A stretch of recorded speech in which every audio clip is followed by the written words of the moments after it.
Hola Paola, muchísimas gracias por estar aquí. Paola Rodríguez es experta en comunidades coralinas, es bióloga marina y ejerce docencia en la Universidad de la Costa en Guadalajara. Hola, muy bien, Juan. Muchísimas gracias por la invitación. ¿Qué son, Paola, los arrecifes coralinos y por qué en el 2018 se declaró el año de los arrecifes coralinos? Mira, Juan, es una problemática bastante grave, puesto que, bueno, primero que nada, pues, ¿qué son los arrecifes? Me gustaría retomar un poquito por ahí. Los arrecifes coralinos son todo un ecosistema, pero la base de ese ecosistema son los corales. Es la base, al igual que, por ejemplo, de los bosques, son los pinos o son las plantas. Pero a diferencia de los sistemas terrestres de los que encontramos en los continentes, los arrecifes coralinos son el único ecosistema marino donde la base es un animal. Pero es un animal muy simple, pero también muy interesante, porque tiene una relación simbiótica con una microalga y entre el coral, que es un animal, pariente de las medusas, por ejemplo, todo el mundo vio Nemo, donde vivía Nemo, es una medusa, una anémona, perdón, y entonces son un conjunto de anémonas que con esta relación simbiótica, con esta microalga, la simbiosis significa que tienen ganancia mutua, generan suficiente energía para producir esqueletos duros de carbonato de calcio. A diferencia de los esqueletos de los humanos, por ejemplo, que son huesos que se nutren, ¿sí? que tienen vasos sanguíneos, en el caso de los corales es una roca. Y esta roca, si bien está muerta, la roca es una roca, todo el tejido que está en la superficie, eso está vivo. Son los corales y están creciendo todo el tiempo. Al generar esta estructura que se le llama biogénica por ser roca más animal, le dan el espacio y los servicios a un tercio de la biodiversidad marina conocida hasta el momento. ¿Esto en qué se traduce? No solo en biodiversidad, sino en servicios para el ser humano. Regresando a tu pregunta de por qué se declaró el 2018 como el año del arrecife por las Naciones Unidas, es porque para el 2018 ya habíamos perdido el 75% de los arrecifes a nivel mundial. Y si perdemos los arrecifes, perdemos toda la biodiversidad y los beneficios que nos proveen. Más aún, digo, ya cuando en el 2018 se dieron cuenta de esta problemática, pues ya los datos eran de años anteriores, ya era una declaratoria que se tardó mucho tiempo. Pero el dato más actual es que ahorita el 2021 la ONU también la declaró como el inicio de la década de la restauración, tanto para sistemas marinos como sistemas terrestres. Y dentro de los sistemas marinos los arrecifes coralinos son prioritarios. Entonces, es una llamada de atención que estamos en un punto crítico de la pérdida de todos los ecosistemas y más aún de los arrecifes, porque desafortunadamente son sistemas que no siempre podemos ver. ¿Cuál es la distribución a nivel geográfico? Mira, los arrecifes coralinos, que son los arrecifes someros, tienen una distribución geográfica que nosotros le llamamos tropical y subtropical. Es decir, tropical, pues todo lo que es la zona del Ecuador, y subtropical es más o menos hasta los 14, 15 grados, a veces hasta 17, hacia norte y sur. Entonces es una franja bastante amplia. Si nosotros pusiéramos el mundo plano, ¿sí? Podemos ver toda esa franja de Australia, del Mar Rojo, luego tenemos todas las islas del Pacífico, y bueno, tenemos todo el Caribe y la parte del Atlántico. Eso es si lo vemos latitudinalmente, ¿sí? Pero aparte, si nosotros lo vemos en nivel de profundidad, vamos a ver que los arrecifes del lado del Pacífico, que son condiciones diferentes, con una plataforma continental mucho más corta y muchas veces zonas con aguas más turbias, se van a distribuir principalmente desde los cero, es decir, en la superficie puedes encontrar los arrecifes, hasta más o menos 20, 25 metros. En el caso del Caribe, donde las aguas son un poco más claras, se les llama oligotróficas, es decir, casi no tienen nutrientes, la transparencia es mayor y pueden llegar a estar hasta los 35, 40 metros. ¿Por qué esta distribución de los arrecifes con corales duros o hermatípicos, que son de los que te estaba platicando en la pregunta anterior? ¿Por qué necesitan de esta luz? Pues por la relación simbiótica. Si no tienen esta microalga luz para fotosintetizar, igual que las plantas, entonces no pueden generar los esqueletos de corales duros. Tenemos los arrecifes profundos, que esos son menos productivos, son menos biodiversos y esos pueden estar a los 60, 80 metros de profundidad sin luz, sin ningún problema. ¿Cómo se despertó tu interés por los corales? Pues mira, de manera específica por los corales fue cuando empecé a estudiar biología marina. Aquí es en el sur del Pacífico mexicano, en la Universidad del Mar en Oaxaca, pero cuando me preguntan mucho les digo que el amor por el mar lo tuve creo que toda la vida, ¿no? Tuve la fortuna de que mi familia me llevaba a caminar a la playa y lo repito, y ahora estoy totalmente arrepentida. Me gustaba ir colectando conchitas y viendo animalitos, y digo que es totalmente arrepentida porque uno no sabe, uno no se debe de llevar nada de la playa, si todo lo que está ahí está por una razón. Entonces, bueno, me gustaba andar curioseando, y mi mamá dice que me alucinaba con la palabra por qué, siempre le decía por qué, o sea, yo quería saber el porqué de las cosas. Yo creo que todos los niños somos científicos natos, y hay un momento en el que desafortunadamente nos dejamos de preguntar el porqué de las cosas. Pero bueno, de ahí yo crecí en la Ciudad de México, nada que ver con el mar, bastante alejado. Tuve la oportunidad de estudiar biología marina y más o menos a mitad de la carrera me ofrecieron entrar a un proyecto con corales. Yo ya tenía la certificación de buceo y pues qué mejor, ¿no? Salir a campo es el sueño de cualquier biólogo, y de un biólogo marino es andar buceando. Y de ahí entendí, porque al principio yo decía, ¿y los corales como qué chiste tienen? O sea, no sé cómo se diga en Argentina qué chiste, sí, pero son muy simples. Una piedra de colores, ¿qué le voy a estudiar?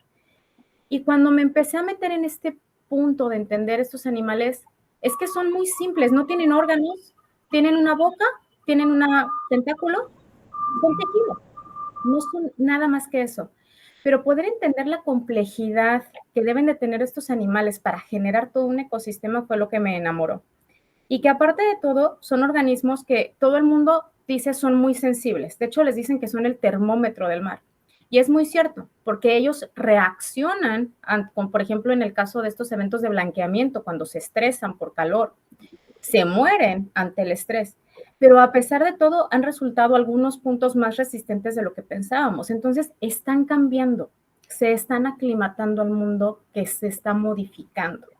Sin embargo, no es a una tasa lo suficientemente acelerada, o sea, nosotros les metemos más estrés del que están pudiendo soportar.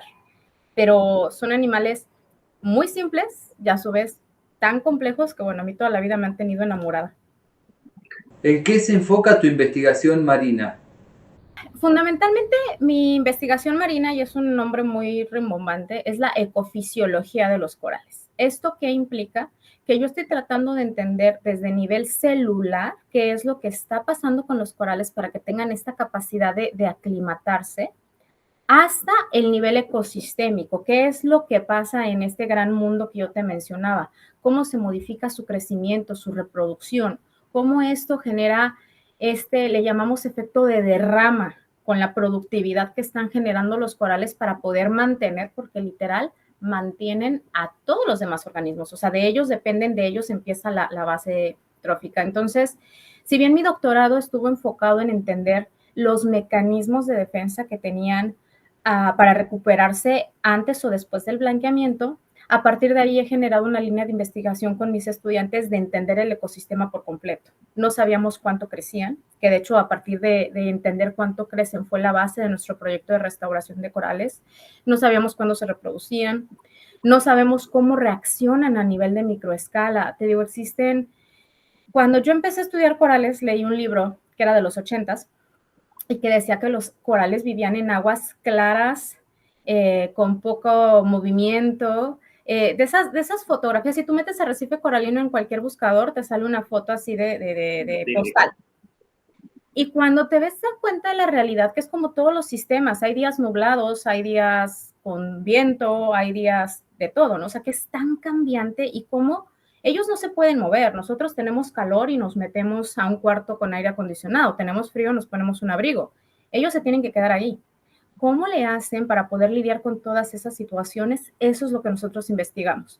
Y obviamente tratamos de generar propuestas de conservación y manejo, porque los corales no se pueden mover. Nosotros somos los que tenemos que tomar acción. ¿En qué se enfoca tu investigación marina?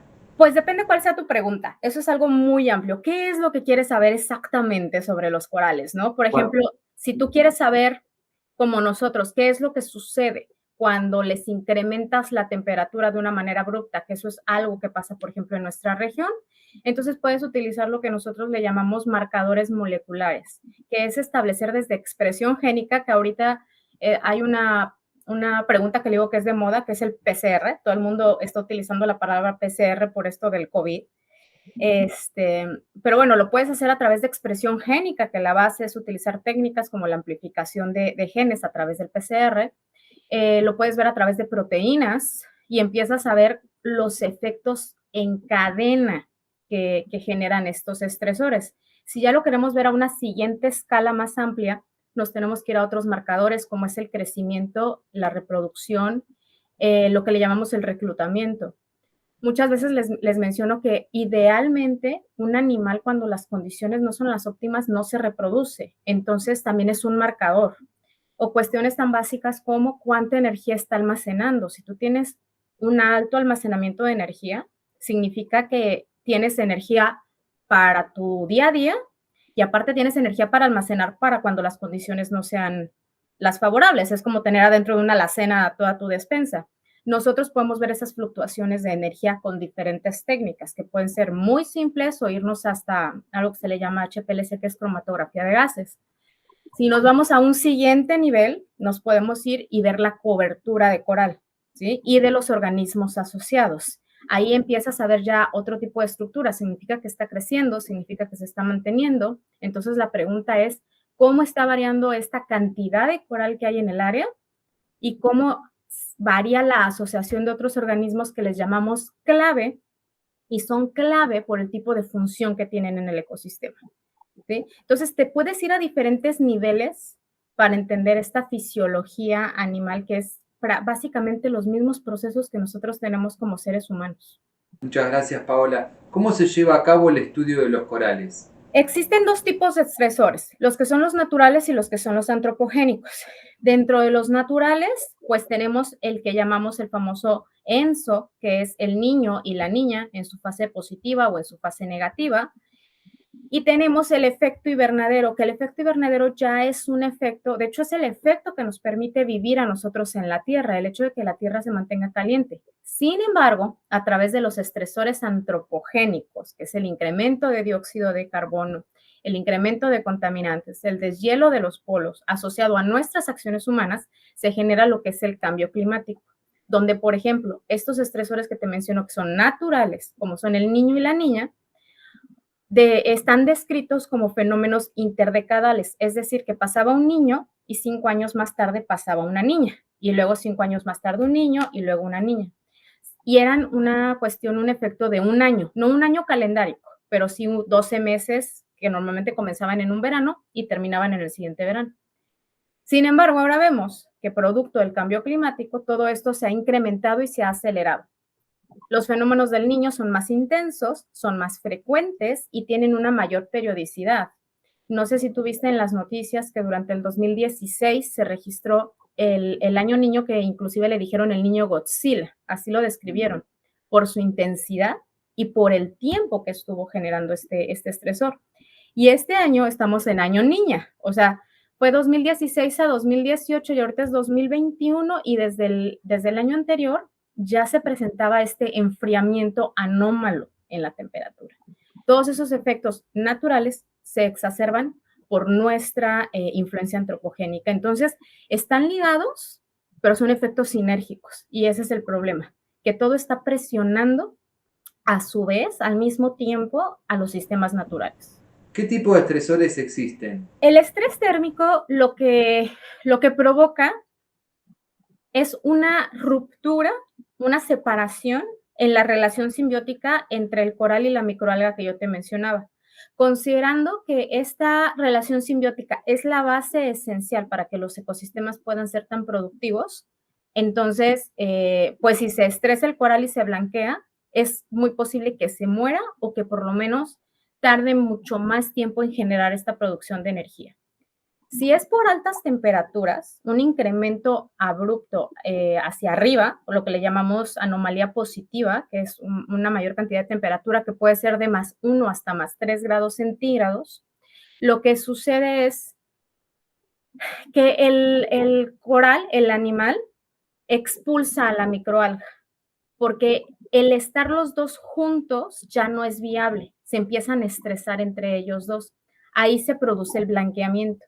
Ahí pierde la microalga y aparte de todo daña a su tejido porque la microalga está por adentro del tejido. De ahí el coral, si sigue sin su proveedor energético, puede ser que se muera. Y si vuelve a tener a su proveedor energético, que es la microalga, puede tardar mucho tiempo en recuperarse por este daño celular. Cuando es por bajas temperaturas, imagínate que es como si tanto el animal como la microalga entraran en hibernación. Y entonces se blanquean porque la microalga deja de fotosintetizar. En ese caso, el animal todavía puede seguirse alimentando porque también se alimenta a través de filtración y un poquito a través de la microalga. Aún así se blanquea y aún así es vulnerable.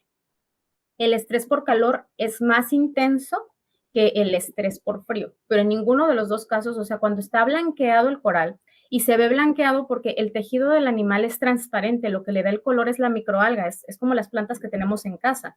Realmente lo que nosotros estamos viendo es el color de la planta, del cloroplasto, de la célula de la planta.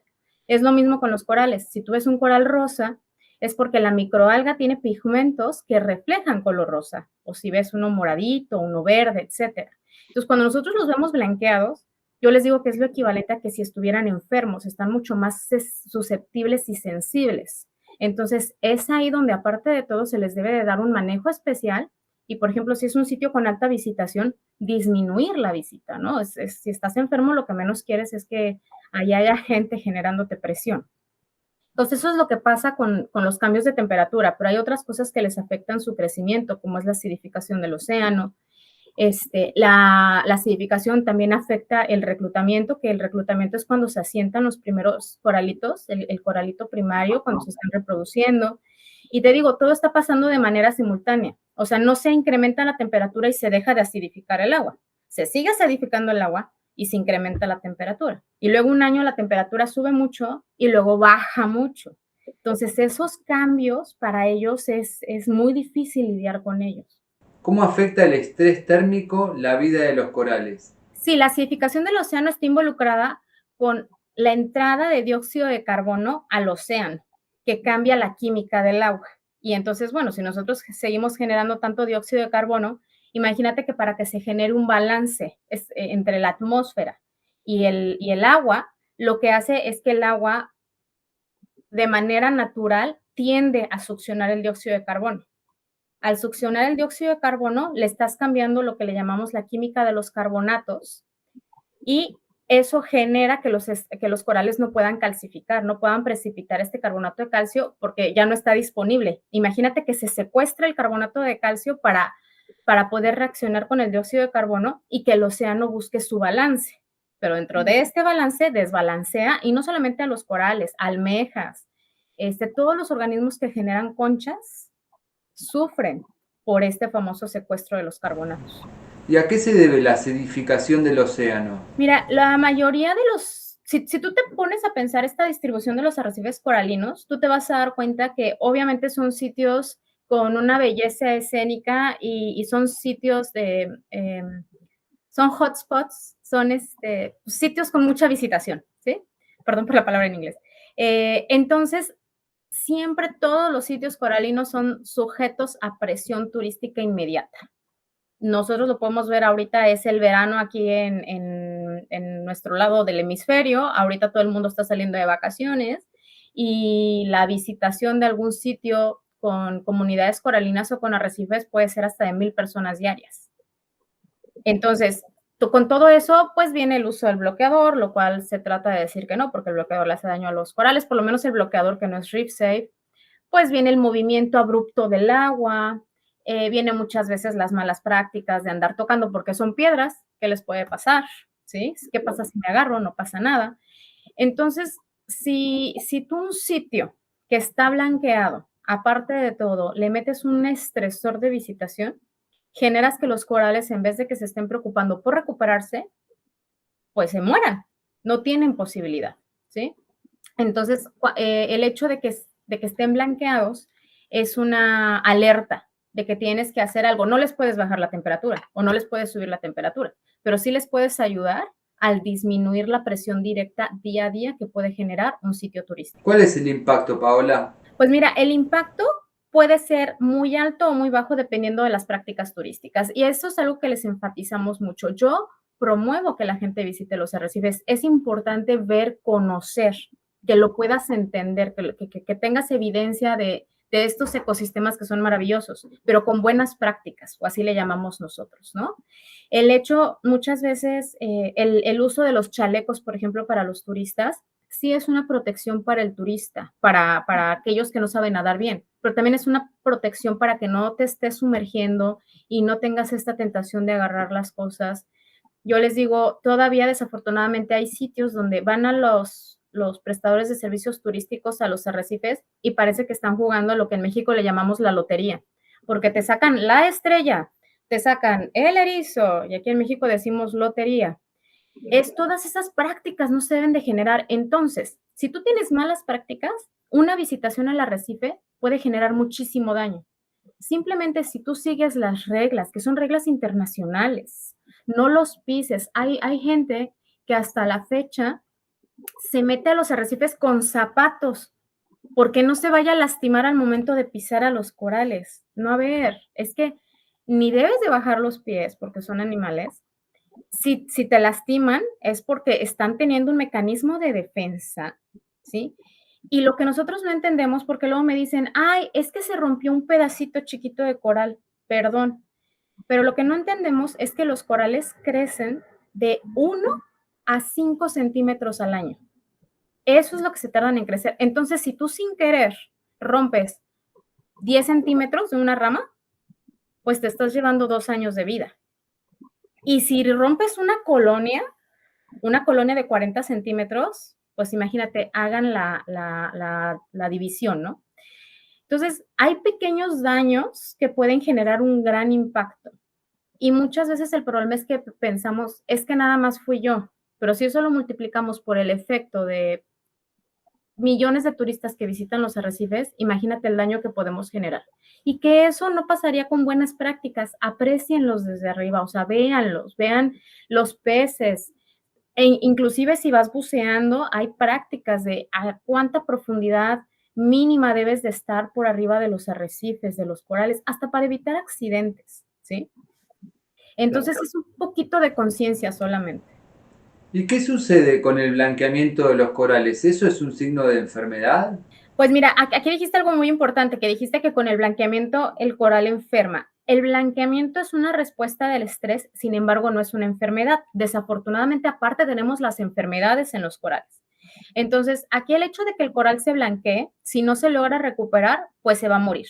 Y entonces vas a tener este esqueleto de carbonato de calcio que se va a llenar de otras cosas, puede llenarse de alga, de algo que le llamamos tapete algal, que son algas más pequeñas y que sí pueden servir para los animales, pero deja de crecer esta estructura. Y al crecer esta estructura, yo les digo que los corales son como el equivalente a los edificios y a las casas. O sea, adentro de los corales puede vivir varios organismos. Entonces, hay un momento en el que si el coral deja de crecer, aunque tenga encima otras cosas, se va a ir erosionando, se va a ir perdiendo hasta que se pierda por completo lo que nosotros le llamamos la complejidad estructural, es decir, que el ecosistema quedará plano. Entonces, si queda plano, pues no hay nadie que pueda vivir ahí. Eso es lo que sucede cuando se blanquea y se viene este blanqueamiento y mortandad masiva. Y aparte tenemos las enfermedades, que es un punto muy importante. ¿Por qué? Porque las enfermedades, al igual que en el caso de nosotros, es un conjunto de virus, bacterias y hongos que afectan directamente, enferman al coral y se van carcomiendo el tejido del coral. Esto es lo que está sucediendo, por ejemplo, del lado del Caribe mexicano, bueno, de todo el Caribe desafortunadamente, no nada más del mexicano, con la enfermedad de la mancha blanca. Ahorita hay muchas noticias al respecto, que es lo que está devastando los arrecifes. Y ha sido algo que está pasando tan rápido que todavía no han encontrado los mecanismos de mitigarlo. Para el caso del Pacífico, estas enfermedades no están reportadas. Es algo que está sucediendo en el Caribe. Pero eso no nos exenta de nada. O sea, eso no es una zona de confort. De hecho, es una alerta que tenemos que tener cuidado porque en cualquier momento se pueden presentar estas enfermedades. Los corales tienen sistema inmune, pero el hecho de que estén estresados también debilita este sistema inmune. Entonces, son dos cosas distintas. Muchas gracias, Paola. ¿Podrías contarnos sobre las actividades científicas del buceo? Pues mira, las tareas son muy, muy diferentes a las tareas del buceo recreativo. Sin embargo, te confieso que ahora a mí el buceo recreativo me aburre un poquito, me gusta más el buceo científico. Es una preparación totalmente distinta porque tienes que saber, dependiendo del proyecto, no nada más tengo estudiantes que están estudiando corales, tengo estudiantes que están estudiando equinodermos, cangrejos, para entender el ecosistema por completo, ¿no? No nada más una fracción. Nosotros le decimos tratar de tener la película completa. Pero bueno, tienes que tener tu material preparado y les decimos que a veces parecemos arbolito de Navidad porque te cuelgas una tabla, traes lápices dentro del traje de neopreno, traes hinchos plásticos por si pasa algo abajo del agua en otro lado, traes una goma, bueno, traes todo lo que va en contra del buceo normal y tradicional, que no traes nada, aquí traes colgado todo, cintas, cuadrantes, traes todo. Y algo muy importante es que cada persona tiene una tarea en específico y la debe de tener muy claro porque si bien abajo del agua nos comunicamos y nos comunicamos bastante bien a través de señas o a través de tablas acrílicas donde nos podemos escribir cosas. De hecho, hay un estudiante que se reía mucho porque hay un momento en el que cuando ya agarras sinergia con tu equipo de trabajo, no utilizas nada más las señas técnicas, sino otro tipo de señas. Entonces nos empezaba a decir que nos la pasábamos hablando abajo del agua. Pero tiene que ser muy específico y con mucha seguridad. ¿Por qué? Porque en primera, pues estás abajo del agua, no es nuestro medio. Dependemos de un taque de oxígeno y de cualquier mala acción puede haber un accidente. Grave o no grave, pero no importa, al final es un accidente. En segunda, si tú haces algo no debido, también puedes poner en peligro la vida de tu compañero. Y en tercera, rompemos una de las reglas de buceo recreativo que muchas veces es que no buceamos con compañeros todo el tiempo juntos, nos llegamos a separar. Entonces, esas son tres cosas muy importantes. Cada quien debe de saber su tarea, cada quien debe ser muy responsable con su equipo y por eso es que en el buceo científico hay una certificación, pero aparte en caso de no tenerla, yo no saco a campo a estudiantes que tienen menos de 20 buceos en bitácora. Y bueno, la tercera es pues tener mucho control de ti y esos nervios de que de repente no ves a alguien y puede ser que no lo veas porque haya muy mala visibilidad y esté a 3 metros de ti, pero no lo alcanzas a ver, ¿no? Entonces, las tareas del buceo científico, pues depende. Puede ser desde que te toque muestrear pequeños fragmentos de coral, porque sí lo hacemos y lo hacemos con los permisos pertinentes y totalmente justificado, porque al contrario, nosotros lo que promovemos es la no extracción.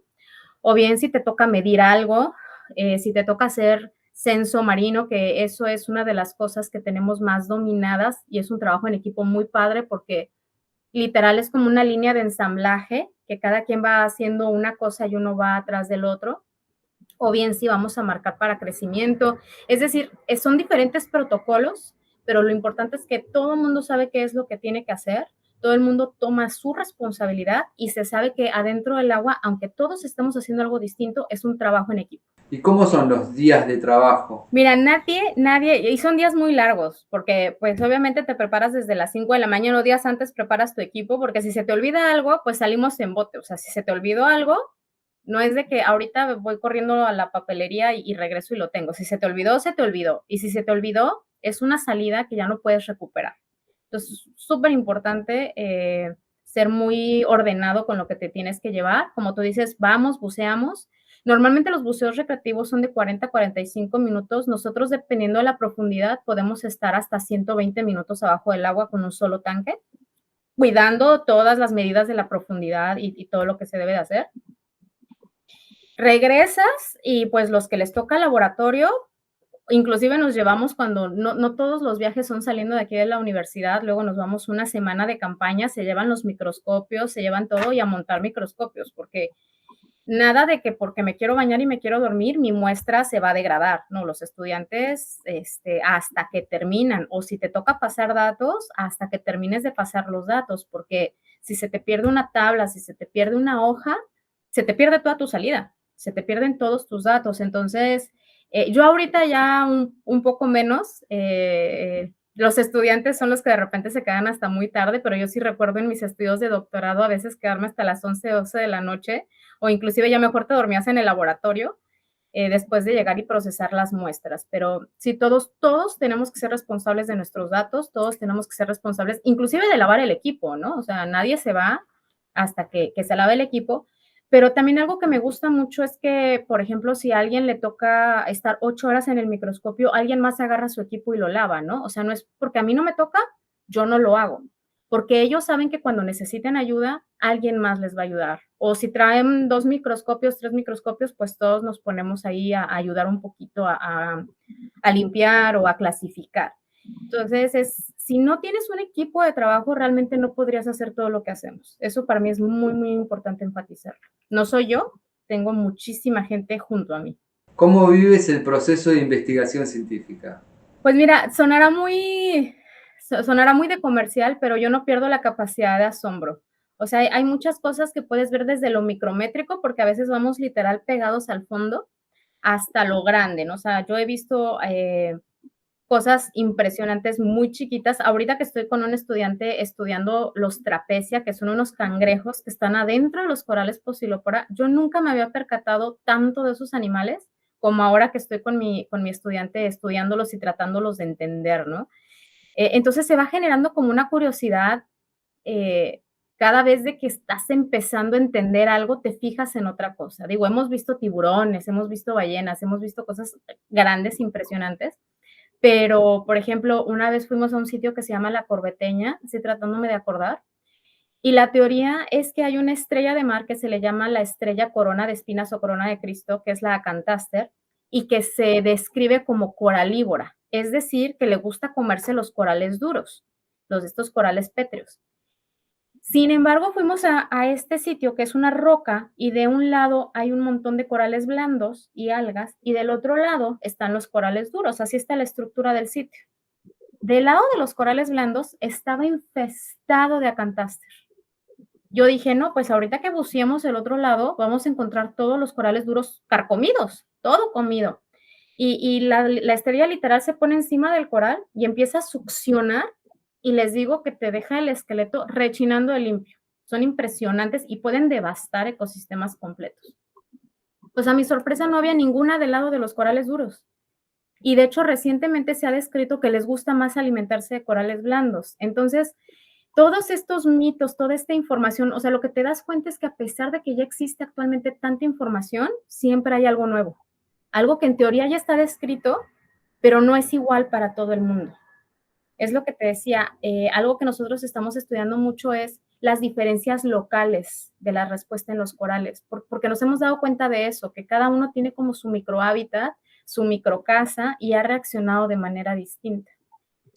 Entonces, bueno, para mí el estar viendo, el ver algo distinto, el ver si un coral se está blanqueando, pero ¿por qué? Tenemos registradores de temperatura. Entonces, luego sacamos el registrador para ver si podemos entender qué es lo que está pasando. O si vemos un pez, hay peces que también migran y dependiendo de las condiciones están o no presentes. Entonces, de repente ves un pez y dices, este no debería de estar aquí. ¿Qué es lo que está pasando? Entonces, es más bien todo el tiempo estarte fijando en los detalles. Y cualquier cosa rara no es rara, o sea, la naturaleza así es raro para nuestro entendimiento. Entonces aquí el punto es empezártelo a explicar. ¿Qué aspecto de la investigación científica en relación a los corales aún queda por descubrir? Realmente lo que sabemos es muy poquito. O sea, realmente lo que sabemos, hay muchos puntos y a mí me da mucha risa porque hay estos grandes esquemas de cómo funcionan los corales y tú ves un montón de signos de interrogación. Es decir, tienes el conector A con el conector B y luego tienes un montón de signos de interrogación y llegas al conector Z. O sea, hay muchas cosas que no entendemos. Yo te mencionaba del sistema inmune de los corales. Pues hasta la fecha no se entiende. Esta respuesta de blanqueamiento, porque es diferente. O sea, nosotros podemos describir cuáles son las cosas que se van cambiando, pero en realidad, si tú me preguntas cómo le hacen para tener esta respuesta diferencial, no lo sé. Sí sé cuáles son las condiciones que les proveen esta capacidad. Y si yo describo la fisiología de este coral, te puedo decir qué condiciones soporta, pero cómo llegó a eso, eso no lo hemos entendido hasta el momento. Las diferentes morfologías, cómo evolucionaron. De hecho, ahorita hay una teoría de que son menos especies en el caso de un género de coral que se llama Posilopora, que también les dicen corales coliflor, y que no, que todos son una sola especie. Entonces, si tú me preguntas, yo sé mucho de poquito.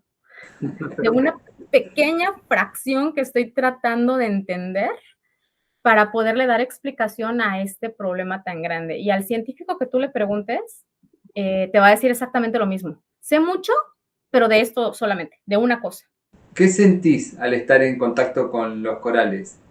Pues mira, para mí el poder tener este contacto con la naturaleza, yo les digo que es lo que me mantiene cuerda, ¿no? En este mundo tan estresante por otras cuestiones políticas, por cuestiones, pues inclusive laborales, ¿no? Que de repente esto es muy estresante y cuando estás abajo del agua, si bien estoy concentrada, si bien estoy trabajando y si bien sé que es una responsabilidad, te desconectas y te enfocas en eso. O sea, no importa si sube o si baja el dólar, yo estoy buceando y no me va a importar, ¿no?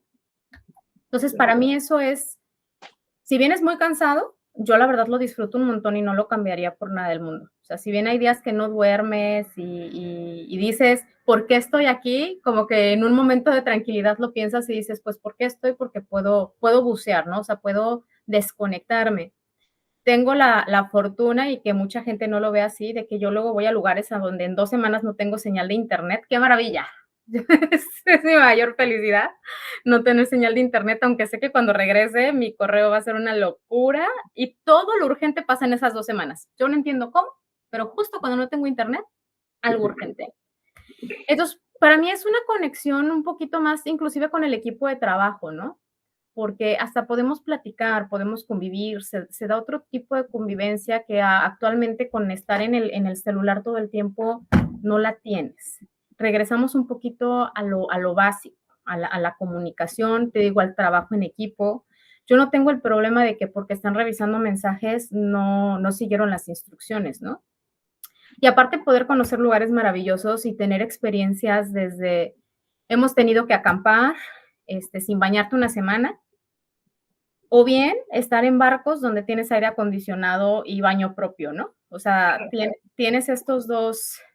En algún tiempo estuve en un atolón en Belice durante 3 semanas y me dijeron que había internet, entonces yo volé a Belice y yo le dije a mi esposo, te aviso cuando llegue a Belice, te mando un mensaje y ya, listo. Llego ahí y me dicen, no hay internet. Les dije, pues yo no sé cómo le hacen, pero yo tengo que mandar un mensaje, un solo mensaje para avisar que estoy viva porque 3 semanas no voy a tener. Pues me sacaron en la lancha y no sé cómo agarró señal mi celular y le mandé un mensaje, ¿no? Estoy bien, voy a estar sin conexión 3 semanas.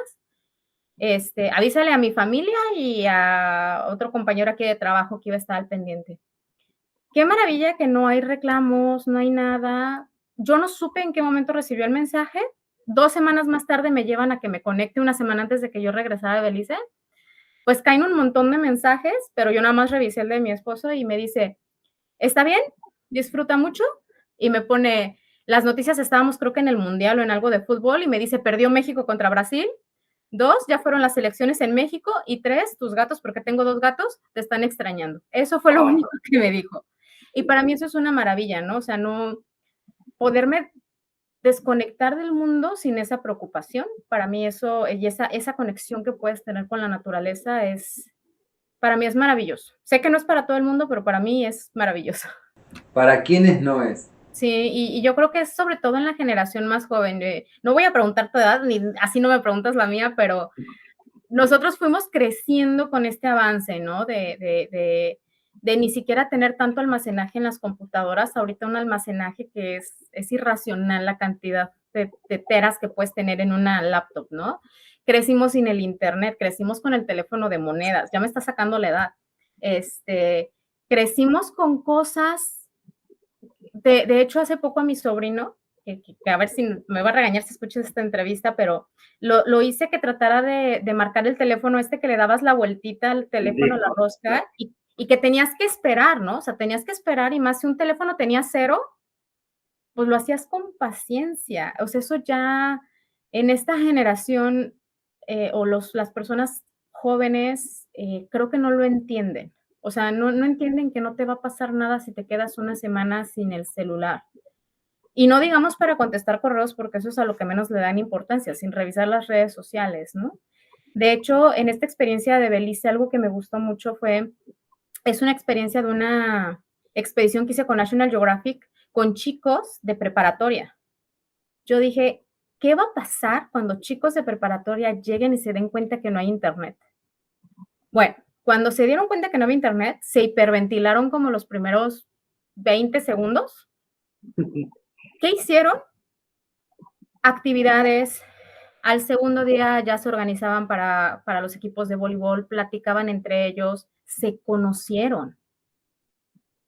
¿Qué pasó en el momento en el que en el barco, o sea, cuando se estaban acercando a la costa, empezaron a agarrar los celulares señal? Silencio total. Ya nadie se conocía, ya nadie se conectaba. Entonces, yo siento que esto de la conectividad es una maravilla. Podemos estar tú y yo a un vuelo, ¿qué será? De aquí a de 10 horas de distancia y podemos estar conectados en tiempo real. Pero también eso nos lleva a una desconexión y aparte no lo entendemos, pero a una generación de contaminación impresionante, porque los teléfonos celulares actualmente los quieres desechar al año porque ya salió el teléfono más nuevo y todos estos componentes electrónicos son basura que no se pueden muchas veces reutilizar. Las pilas de litio son súper contaminantes.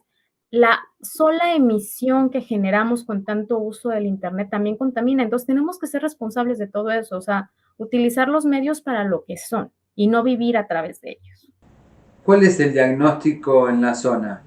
En la zona de mi estudio, de la que yo estudio, yo les digo que tenemos unas hermosas cucarachas de mar, porque están sobreviviendo muchas cosas. Nos sorprende la capacidad de respuesta que está teniendo. Sin embargo, regreso a lo mismo, no es algo en lo que nos confiemos. Hemos encontrado sitios que en teoría o bajo la teoría de cómo debe de vivir un coral, son condiciones que de hecho están descritas como subóptimas para el desarrollo del arrecife, es decir, no son las ideales. Sin embargo, yo les digo, pues son hijos de la mala vida. Si toda la vida han estado en condiciones que no son consideradas como óptimas, les está permitiendo superar este umbral y poder sobrevivir bajo escenarios de estrés térmico por altas o por bajas temperaturas. Eso nos ha sorprendido. Sin embargo, esto no es parejo en toda la región. Hay sitios específicos, hay parches. Y de ahí que viene la oportunidad del proyecto de restauración de corales, ¿no? O sea, a través de evaluar qué sitios están teniendo esta susceptibilidad de que a pesar de que en algún momento perdieron mucha de su cobertura, que eso fue aproximadamente en el 97-98, nada más históricamente, yo te hablaba de los fenómenos ENSO, el primer evento ENSO más intenso descrito fue el del 80-82, ¿sí? Entonces, más o menos la historia reciente empieza del 80-82 hasta la fecha. El siguiente evento súper intenso fue el del 97-98, que para el caso del Pacífico mexicano y todo el Pacífico oriental tropical, eso devastó los arrecifes. A partir de ahí, eso es nuestra historia reciente. Ver qué sitios han tenido la capacidad de recuperarse, a pesar inclusive de que pasó este famoso niño Godzilla que yo te estaba platicando, 2014-2016, perdón.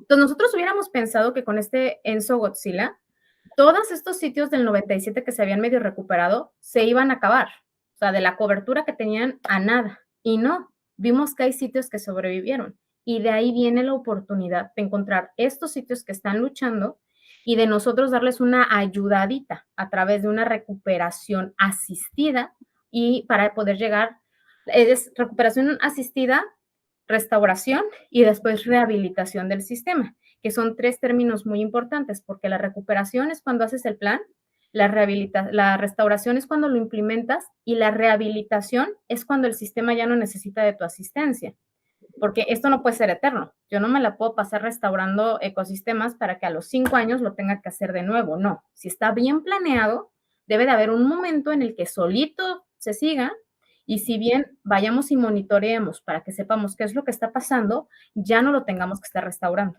o generando un plan de rehabilitación. ¿Cómo es el proceso de restauración? Para que tú puedas llegar de que empiezas tu plan a que empieces a implementar la técnica, tienen que pasar varios pasos. El primero es que tienes que ir a evaluar el sitio.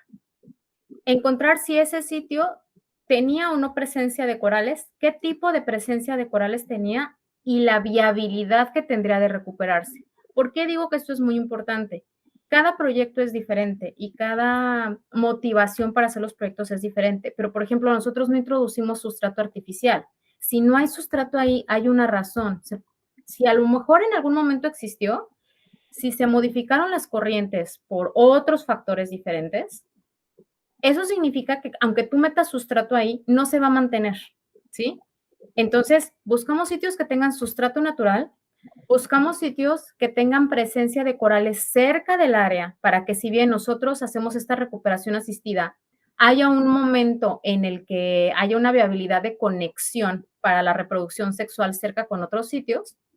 Y en un último paso, vemos la percepción de la gente, de la población local, porque sabemos perfectamente que si no es un proyecto bien recibido, va a ser un proyecto que va a fracasar, porque hay un momento en el que no podemos estar ahí cuidando el tiempo, debe de haber lo que nosotros le llamamos la apropiación social. Si bien a mí me da una satisfacción personal restaurar un sitio, el servicio no va a ser directamente para mí, va a ser para la gente local, que lleven visitantes, que la pesca que se obtiene de ahí sirva para ellos. Las langostas, ¿en dónde están? En arrecifes, ¿sí? Los pulpos. Y no quiero que te empiece a dar hambre porque ya es más tarde para ti. Entonces, tiene que existir esta apropiación social del sitio del proyecto. Si no se cumple todo esto, o sea, si no se ve la viabilidad del sustrato, si no se ve la viabilidad de que haya colonias cercanas, si no se ve esta apropiación social, bueno, y la técnica, que nosotros encontremos una técnica adecuada para el sitio, nosotros no implementamos el proyecto, ¿sí? Porque sabemos que hay otros sitios que pueden tener esta viabilidad. Después ya viene la técnica la probamos durante un año. Y al año vemos cuál es la técnica que mejor sirvió. Las técnicas, Juan, están descritas desde los 60, 70, no estamos inventando nada nuevo. Entonces vamos viendo con ciertas modificaciones cuál es la que más nos sirve y después viene lo que es realmente el año 1 de restauración. Entonces yo te estoy hablando que antes de que decidamos empezar a hacer todo el proyecto, empezar a restaurar realmente de manera activa, pasaron 2 años. Y es algo que mucha gente no ve y que también muchas veces proyectos de restauración no tienen este tipo de apoyo a largo plazo. Te dicen, te doy dinero para que restaures un año. Bueno, es que en un año apenas, y viste la viabilidad, apenas si tienes los datos y a lo mejor alcanzaste a medio implementar la técnica, pero no es posible. Actualmente a mí me da mucho gusto decir que tenemos un sitio ya, bueno, 2 islas ya rehabilitadas que están en el Parque Nacional Islas Marietas, pero comenzamos en el 2012. Y apenas hace año y medio, ya con los datos que sacamos, nos dimos cuenta que está rehabilitado. Entonces, no fue un proyecto de un año ni de 2, o sea, fueron 8 años de estar ahí de manera continua, monitoreando, viendo hasta qué momento dejábamos de plantar y empezábamos a ver que el sitio avanzara de manera natural. Hoy es el único sitio que tenemos rehabilitado, pero tenemos en camino de rehabilitación otros 7. Entonces, este tipo de programas, desafortunadamente, y regreso a esto de las barreras políticas que no existen en los sistemas naturales, o sea, muchas veces este tipo de proyectos dependen de cierto periodo gubernamental, de cierto periodo de un apoyo institucional, pero sin embargo deberían de ser trascendentes a eso, ¿no? O sea, no le puedes pedir a un coral, crece. O luego te dicen, ¿en cuánto tiempo vamos a ver un cambio? Bueno, pero es que tú quieres ver que así la foto del buscador, no, es que eso va a pasar a lo mejor en 20, 30 años, a lo mejor no te toca a ti, pero tú contribuiste a destruirlo, entonces, esa no es una responsabilidad de la que te deslindes porque es que yo no lo rompí, no, sí contribuiste a que se rompiera, y es muy cierto que es mucho más fácil degradar que recuperar. Entonces, no podemos esperar que si nosotros degradamos en 20, 30 años, recuperemos en 3 años, en 2 años. O sea, esto se va al doble de tiempo. ¿Qué recepción, Paola, encuentran en las comunidades cuando se trata de restauración de los corales? Pues mira, honestamente, hasta ahorita en todos los sitios donde nosotros hemos llegado, hemos tenido muy buena recepción. Y si te soy honesta, en los únicos sitios donde no hemos decidido hacer el proyecto es porque hay algún tipo de interés político por desarrollo de grandes hoteles. Así te lo suelto. O sea, porque porque no se trata de que sea un beneficio económico o que sea un intercambio, ¿no? Es que si tú haces esto, porque para que yo lo pueda vender como algo más productivo, ¿no? O sea, es un poco delicado de mencionarlo, pero nos hemos dado cuenta que las poblaciones pequeñas, los restauranteros, ellos siempre han tenido a disposición. ¿Y sabes qué es lo más valioso de todo esto con esta población que es local? Muchas veces nos dan unos datos que no podríamos nosotros conseguir esos datos. No hay libro, no hay paper, no hay quien nos lo describiera. O sea, hay personas que nos han dicho, aquí hay un parche de coral vivo, o aquí había un parche de coral vivo, aquí había esta especie, muchas veces con nombres comunes, pero la cantidad de datos que hemos podido recabar de los pobladores locales es impresionante, ¿sí? O sea, podemos hacer líneas de tiempo de 30 años que no podríamos hacer de ninguna otra manera. Pero sí, definitivamente cuando los intereses políticos, económicos exceden el beneficio y vemos que realmente nadie se va a hacer responsable, pues nosotros decidimos no hacerlo, ¿no? ¿Qué sentís cuando te conectas con un espacio revitalizado? De hecho, hasta nos ponemos a gritar abajo del agua y así de, ya viste, o sea, ya viste, porque a veces son cosas, digo, tan lentas, a veces tú dirías tan absurdo, ¿no? O sea, vamos, fijamos los corales, obviamente se estresan, aunque los manejamos con cuidado, pues se estresan, se empalidecen un poquito, entonces ahí los ves y les digo, es como un animalito cuando está chiquito, está feito, entonces nada más ahí te le quedas viendo, ¿no? Y regresas un mes más tarde y ves que en ese pedacito de coral que se empezó a recuperar, que recupera su color, aparte de todo, llegas y lo quieres medir y llega muy enojado un pez. Por ejemplo, las damiselas son súper territoriales, pero llega enojada porque ese ya es su territorio, porque ese ya es su hogar. Entonces, pues se enoja porque tú lo quieres medir y te muerde. O sea, te pegan de mordidas y empiezan a hacer unos chasquidos con las mandíbulas. Entonces, eso es muy bonito. O sea, tú plantaste algo y un mes más tarde ya alguien se adueñó de esa casa. O sea, esa sensación de que realmente le estás generando hogar, que realmente estás generando un beneficio, es muy bonito. Y pues no pasa, o sea, que el caracol, lo que yo te decía de los trapecia, estuvimos estudiando en cuánto tiempo los trapecia llegaban a corales recién plantados y los trapecia son súper corajudos. Cuando estamos midiendo, empiezan a pellizcar el vernier, la reglilla que utilizamos. Ajá. Y entonces, bueno, ahí te estás peleando con todos los animales, pero qué bonito, o sea, porque ahí no había nada.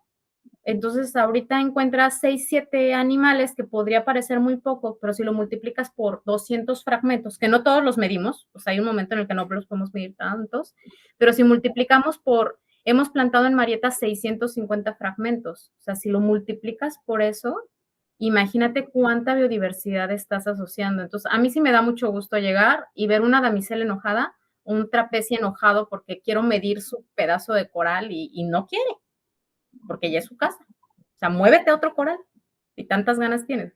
Ya nos pasó una vez que una morena muy chiquita en un coral más grande, le estábamos midiendo algo que se llama microrugosidad, imagínate esas cadenas que utilizan para los ventiladores, para la velocidad de los ventiladores, las utilizamos. Y yo veía que la cadena se metía y se metía. Yo decía, bueno, pero o sea, el coral no puede tener tanta rugosidad. Y cuando saco la cadena, no sale. Bueno, salió una morena que se estaba tragando la cadena. Yo dije, pues en primera no se debe de comer eso, ¿no? Pero dices, ya está allá adentro también. O sea, todo lo que nosotros no alcanzamos a ver, que ya está almacenando esta colonia de coral, para mí eso es muy satisfactorio. Y digo, también te frustras mucho cuando pasa una tormenta y se lleva la mitad de tus corales, ¿no? Pero eso es algo natural. O sea, te frustras, pero pues al final no puedes hacer nada por la tormenta. Buscas planes alternos, te fijas si la parcela la pasamos a un lugar un poquito más profundo, más protegido. Es decir, te hablo de Marietas rehabilitado, pero pasamos por muchos tropezones y los tienes que aprender a brincar. Entonces, bueno, pasa de todo. Pasan desde cosas divertidas, cosas que nos dan satisfacción, cosas frustrantes. Pasa un poquito de todo. ¿Qué aspectos tenemos que aprender aún de la problemática coralina y del medio Pues ambiente? el primero yo creo que es responsabilidad. Y es una responsabilidad ante lo que conoces y lo que no conoces, porque yo creo que ahorita estamos a un clic de distancia de conocer. Entonces, tienes que ser responsable. Yo creo que no puedes decir, no lo sé, no lo sabía, porque ya existe la información. Y en tercera, yo les diría, disfruten de este mundo que tenemos, de estas maravillas que tenemos y disfrútenlas de manera responsable. Muchas gracias. No, muchas gracias, Juan. Pues yo estoy aquí para cualquier pregunta, para cualquier duda, con gusto. Toda la información está disponible. Pues me pueden contactar y con mucho gusto les comparto la información. Que es el Instagram como PaoRDGZ, que es de Rodríguez. También es el mismo que mi Facebook o mi correo electrónico, que es alma.rtroncoso@academicos.udg.mx. De todas maneras, yo te paso todos mis datos.